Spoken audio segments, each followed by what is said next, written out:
मुनि अष्टावक्र कहते हैं कि व्यक्ति को अपने शुद्ध बोध का स्पष्ट अनुभव होना चाहिए। जब यह दृढ़ निश्चय उत्पन्न होता है कि मैं एक विशुद्ध बोध हूँ, तब यह आत्मबोध की अग्नि गहन अज्ञान को जलाकर समाप्त कर देती है, जिससे व्यक्ति शोकमुक्त होकर सच्चे आनंद की अनुभूति कर सकता है। अष्टावक्र केवल अहंकार छोड़ने की बात नहीं करते कि मात्र इसका त्याग कर देने से ज्ञान प्राप्त हो जाएगा। केवल त्याग ही उपलब्धि की अनिवार्य शर्त नहीं है। कुछ पंथ केवल त्याग पर ही जोर देते हैं। संपत्ति, परिवार, वस्त्र और सांसारिक जीवन को त्यागने की बात करते हैं। उपवास करने और भिक्षा पर निर्भर रहने की शिक्षा देते हैं। परंतु इस प्रकार के त्याग ने समाज को बहुत हानि पहुंचाई है। जब व्यक्ति सब कुछ छोड़ देता है लेकिन बदले में कुछ भी प्राप्त नहीं करता, तो उसकी दशा अत्यंत दयनीय हो जाती है और वह अपने वास्तविक मार्ग से भटक जाता है।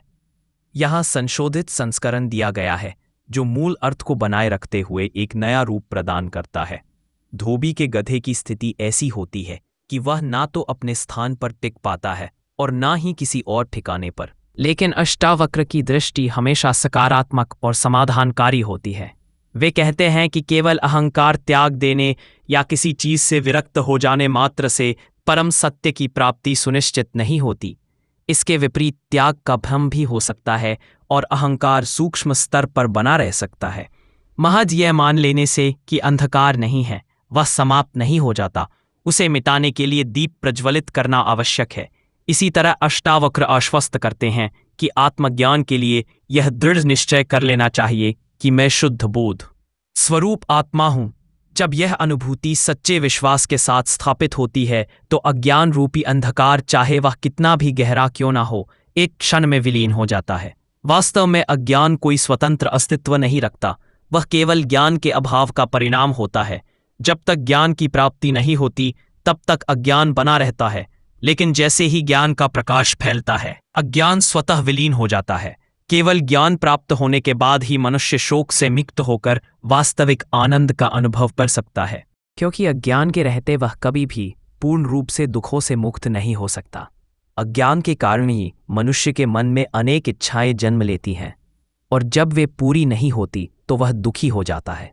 इच्छाओं से मुक्त होकर जीना भी एक अनूठी कला है। जो कुछ भी उपलब्ध है वह अत्यंत मूल्यवान है और उसमें संतोष व कृतज्ञता के साथ जीना ही परम सुख का स्रोत है। इच्छाओं का विस्तार जितना अधिक होता है, दुख उससे कहीं अधिक बढ़ जाता है। जीवन में ऐसा कभी किसी के साथ नहीं हुआ कि उसकी सभी इच्छाएं पूर्ण हो गई हों। यह सत्य जानते हुए भी मनुष्य लगातार नई इच्छाएं पालता रहता है और स्वयं को दुखी करता है। वास्तव में उसके दुख का कारण कोई और नहीं बल्कि वह स्वयं ही होता है। अज्ञान केवल शुद्ध बोध से ही समाप्त हो सकता है और सही समझ ही इसका समाधान है। अष्टावक्र मुनि आगे कहते हैं, यत्र विश्वम मदम भाति कल्पित रज्जु सर्पवत आनंद परमानंदम स्वयं सुखम चर, अर्थात जहां यह संपूर्ण सृष्टि रस्सी में सर्प के समान मात्र, इसलिए सुखपूर्वक विचरण कर। इस सूत्र के माध्यम से अष्टावक्र आत्मा और सृष्टि के संबंध को स्पष्ट करते हैं। वे बताते हैं कि आत्मा निराकार और अरूप है और यही निराकार जब साकार रूप धारण करता है तो इसे सृष्टि कहा जाता है। रूप और आकार बदलते रहते हैं लेकिन उनका मूल तत्व अपरिवर्तित रहता है। जैसे स्वर्ण से विभिन्न आभूषण गढ़े जाते हैं और पुनः गलाकर किसी अन्य रूप में ढाले जा सकते हैं, वैसे ही यह सृष्टि भी परिवर्तनशील है, परंतु इसका मूल चैतन्य तत्व शाश्वत बना रहता है। अध्यात्म में इस परिवर्तनशील जगत को ही भ्रम कहा गया है, क्योंकि जो आज दिख रहा है वह स्थायी नहीं है, भविष्य अनिश्चित है, इसलिए उस पर निर्भर रहना मात्र एक भ्रांति और मूर्खता है। अष्टावक्र आगे कहते हैं कि जिस प्रकार रस्सी में सर्प की कल्पना की जाती है, वैसे ही यह सृष्टि भी मन के भ्रम से वैसी प्रतीत होती है। वास्तव में यह सृष्टि वैसी नहीं है जैसी दिखाई देती है। यह तो केवल हमारी मानसिक दृष्टि का प्रभाव है। वस्तुस्थिति का सही ज्ञान न होने के कारण मनुष्य उसे अपने विचारों के अनुरूप देखता है। जैसे मनुष्य के भीतर जो भाव होते हैं, संसार उसे वैसा ही प्रतीत होता है, जबकि वास्तव में वह उससे भिन्न होता है। यदि किसी के मन में भूत का भय है तो जंगल ही नहीं बल्कि घर के भीतर भी उसे भूत का आभास होगा। यहाँ तक कि स्वप्न में भी वही भय साकार हो जाएगा और ऐसा लगेगा जैसे भूत उसकी छाती पर बैठा हो। कोई चांदनी को सुखद और मनमोहक मानता है, जबकि विरह में डूबे व्यक्ति के लिए वही चांदनी जलती हुई अग्नि के समान लगती है।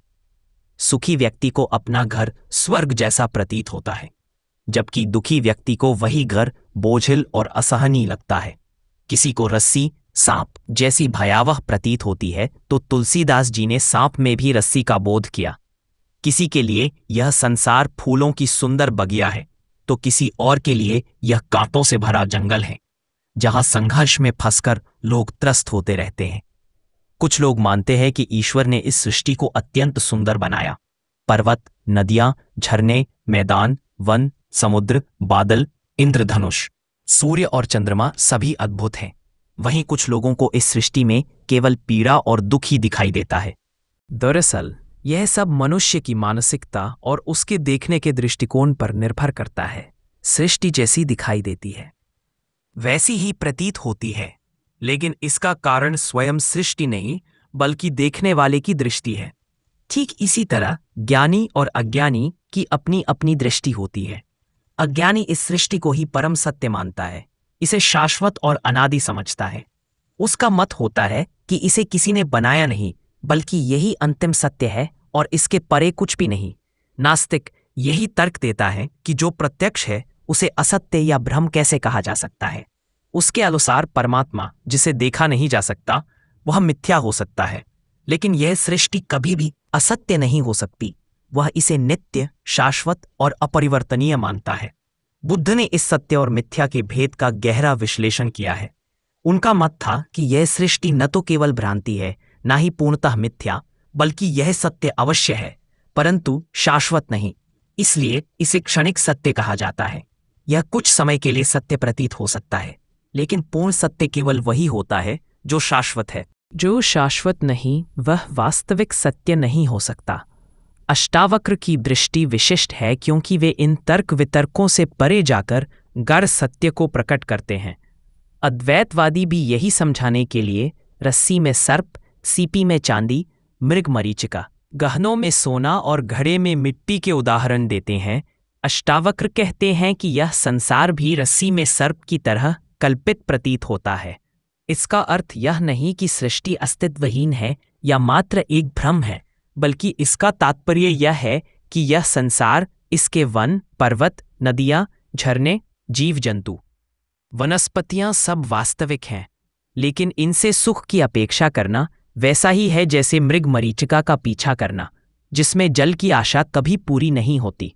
अष्टावक्र जनक से कहते हैं कि यह संसार सत्य है या असत्य, अच्छा है या बुरा, रस्सी है या सर्प, इनसे कोई अंतर नहीं पड़ता। असली प्रश्न यह है कि तू स्वयं क्या है। ना तो तू यह संसार है, ना ही कोई संसारी जीव। तेरे लिए भय का कोई कारण नहीं है, क्योंकि तू शुद्ध आत्मा। तू केवल ज्ञानी ही नहीं बल्कि स्वयं ज्ञान और बोध का स्वरूप है। इसलिए निडर होकर सुखपूर्वक विचार। इस आत्मबोध से तेरे सभी संशय और भ्रम समाप्त हो जाएंगे और संसार के प्रति तेरी दृष्टि बदल जाएगी। ठीक वैसे ही जैसे स्वप्न में किसी चीज को देखकर भय होता है, लेकिन जैसे ही स्वप्न टूटता है डर भी स्वतः समाप्त हो जाता है। उसी तरह अज्ञानी ही संसार से भयभीत होता है, जबकि ज्ञान प्राप्त होने पर यह काल्पनिक भय स्वतः समाप्त हो जाता है। मुनि अष्टावक्र कहते हैं, मुक्ताभिमानी मुक्तो ही बद्धो, बद्धा अभिमान्यप किन वदति, सताम सत्यम या मति सा गतिर्भवेत।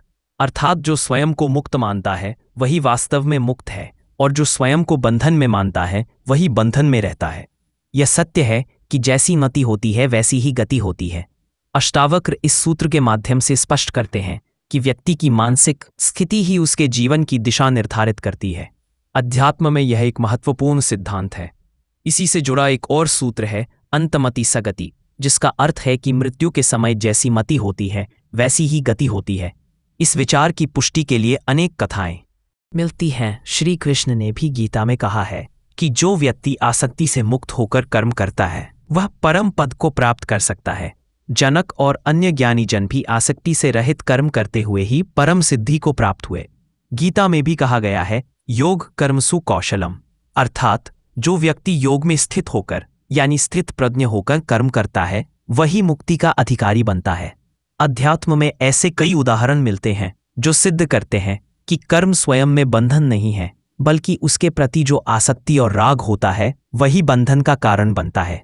बंधन के भय से कर्म का त्याग करना भी एक प्रकार का पाप ही है, जबकि आसक्ति छोड़कर कर्म करना मुक्ति का साधन है। इसलिए पाप और पुण्य कर्म में नहीं, बल्कि आसक्ति में निहित होते हैं। निष्काम कर्म बंधन का कारण नहीं बनता। इस विषय में अनेक भ्रांतियां फैली हुई हैं कि कर्म ही बंधन का कारण है, जबकि वास्तव में वे कर्म ही बंधन उत्पन्न करते हैं जो राग, द्वेष, ईर्ष्या, बदला लेने की भावना और अन्य नकारात्मक प्रवृत्तियों से किए जाते हैं। कर्म का मूल कारण शरीर नहीं, बल्कि मन है। पहले विचार उत्पन्न होते हैं, फिर कर्म प्रकट होता है। मृत्यु के उपरांत शरीर का त्याग हो जाता है, लेकिन मन साथ बना रहता है। मन के साथ ही विचार, वासनाएं, आकांक्षाएं, इच्छाएं और अपेक्षाएं भी जाती हैं। उपनिषदों का कथन है कि मन ही बंधन और मुक्ति का कारण है। मन में जैसी भावना होती है उसी के अनुसार मनुष्य की गति निर्धारित होती है। या दृष्टि भावना यस्य सिद्धि भवति तादृश, अर्थात जिसकी जैसी भावना होती है उसे वैसी सिद्धि प्राप्त होती है। पाप पुण्य का फल न तो स्वयं कर्म में होता है और न ही उसके परिणाम में, बल्कि वह पूरी तरह से कर्ता की भावना पर निर्भर करता है। अष्टावक्र भी यही कहते हैं कि जो स्वयं को मुक्त मानता है वही वास्तव में मुक्त है, और जो स्वयं को बंधन में मानता है वही बंधनग्रस्त रहता है। केवल दृढ़ निश्चय के साथ मुक्ति का अनुभव करना ही पर्याप्त है। मुक्ति किसी कर्म का परिणाम नहीं, बल्कि ज्ञान का फल है। यदि आत्मज्ञानी भी स्वयं को बंधा हुआ मानता है तो वह वास्तव में मुक्त नहीं है। उसकी वासनाएं उसे पुनः आकर्षित कर सकती हैं। इसलिए आत्मज्ञान प्राप्त करने के बाद भी मुक्ति की भावना को सुदृढ़ करना आवश्यक है। सभी कर्म बंधन केवल अज्ञानी के लिए है। यह अज्ञानी यह मान भी ले कि वह मुक्त है तो भी वह वास्तव में मुक्त नहीं हो सकता, क्योंकि यह केवल दिखावटी विश्वास होगा। यहाँ यह अंतर समझना आवश्यक है कि यह सत्य केवल आत्मज्ञान के लिए लागू होता है, अज्ञानी के लिए नहीं। आगे मुनि अष्टावक्र कहते हैं कि आत्मा साक्षी, सर्वव्यापक, पूर्ण, एक, मुक्त, क्रियारहित, असंग, निष्प्रह और शांत है। यह भ्रम के कारण ही संसार के बंधन में फंसा प्रतीत होता है। इस सूत्र में अष्टावक्र जनक को समझाते हैं कि तुम स्वयं आत्मा हो। आत्मा को कहीं से प्राप्त करने की आवश्यकता नहीं है, क्योंकि वह पहले से ही विद्यमान है। ऐसा मानना कि आत्मा को पाना है यह स्वयं में भिन्नता का आभास कराता है, जबकि वास्तव में ऐसी कोई भिन्नता है ही नहीं। केवल अज्ञान के कारण आत्मबोध विलुप्त हो गया है, जिसे ज्ञान और जागरूकता के माध्यम से पुनः अनुभव किया जा सकता है। इसे बस स्मरण में लाना है, किसी नए प्रयास की आवश्यकता नहीं। आत्मा का स्वरूप समझाते हुए अष्टावक्र कहते हैं कि आत्मा साक्षी है, समस्त घटनाओं की दृष्टा है। यह सबको देखती है, किंतु इसे देखने वाला कोई नहीं। यह स्वयं का होना है, अनंत और असीमित है, जिसे किसी दायरे, परिभाषा या संकीर्ण विचारधारा में बांधा नहीं जा सकता। यह पूर्ण है, जैसे ब्रह्म पूर्ण है। पूर्णता से केवल पूर्णता ही उत्पन्न होती है। अतः आत्मा भी ब्रह्म के समान संपूर्ण है। उसमें कोई न्यूनता या अपूर्णता नहीं। जैसे माता संतान को जन्म देती है और संतान भी पूर्ण रूप से जन्म लेता है, किंतु माता की पूर्णता में कोई कमी नहीं आती। वह कितने भी बच्चों को जन्म दे फिर भी संपूर्ण बनी रहती है। यही सिद्धांत ब्रह्म और आत्मा पर भी लागू होता है। इसी प्रकार ज्ञान, प्रेम, दया और करुणा को बांटने से वे कभी घटते नहीं, बल्कि निरंतर प्रवाहित होते रहते हैं। ब्रह्म और आत्मा भी इसी स्वभाव के हैं। ईशावास्य उपनिषद कहता है कि वह पूर्ण है और यह भी पूर्ण है, क्योंकि पूर्ण से केवल पूर्ण की ही उत्पत्ति होती है और पूर्ण का अंश लेने के बाद भी वही पूर्णता बनी रहती है। बीज भी पूर्ण होता है, इसलिए उससे पूर्ण रूप से विकसित वृक्ष उत्पन्न होता है। इसी तरह ये जागृति भी उसी पूर्णता की अभिव्यक्ति है, इसलिए ये भी संपूर्ण है। अष्टावक्र कहते हैं कि आत्मा भी पूर्ण है, अद्वितीय है। जब ब्रह्म एक है तो आत्मा भी एक ही है, उसमें कोई भिन्नता नहीं। सभी प्राणियों में आत्मा अलग अलग नहीं है, आत्माएं अनेक नहीं होती। जिस प्रकार आकाश सर्वत्र व्याप्त रहता है, भीतर और बाहर खुले आकाश में, घड़े के भीतर या शरीर के अंदर, उसी प्रकार आत्मा भी अविभाज्य और एक रूप है। भिन्नता केवल अज्ञान और भ्रम का परिणाम है। जो व्यक्ति आत्मा और ब्रह्म के सत्य स्वरूप को नहीं समझता, वही विभिन्न जीवों में स्थित आत्मा को अलग अलग मान लेता है। किंतु वास्तव में आत्मा में कोई भिन्नता नहीं होती। ये सदा मुक्त है, किसी बंधन में नहीं बंधती। आत्मा की स्वाभाविक प्रकृति क्रियाओं से परे है। ये स्वयं कोई कर्म नहीं करती, क्योंकि क्रिया इसका धर्म नहीं है। इसकी उपस्थिति मात्र से ही समस्त घटनाएं घटित होती हैं, परंतु इसे स्वयं कुछ भी करने की आवश्यकता नहीं पड़ती। जैसे सूर्य की उपस्थिति से समस्त सृष्टि का संचालन होता है, वैसे ही आत्मा के अस्तित्व से समस्त क्रियाएं संपन्न होती है। और जब साधक इस सत्य को प्रत्यक्ष जान लेता है, तब उसे भीतर बाहर कहीं भी कोई विभाजन दिखाई नहीं देता। उसे अनुभव हो जाता है कि जो कुछ है वह एक ही है और वही पूर्णता उसका अपना शाश्वत स्वरूप है। अगर आपको ऐसी ही आध्यात्मिक बातें पसंद आती हैं तो वीडियो को लाइक करें, चैनल को सब्सक्राइब करें और अपने विचार कमेंट में ज़रूर बताएं।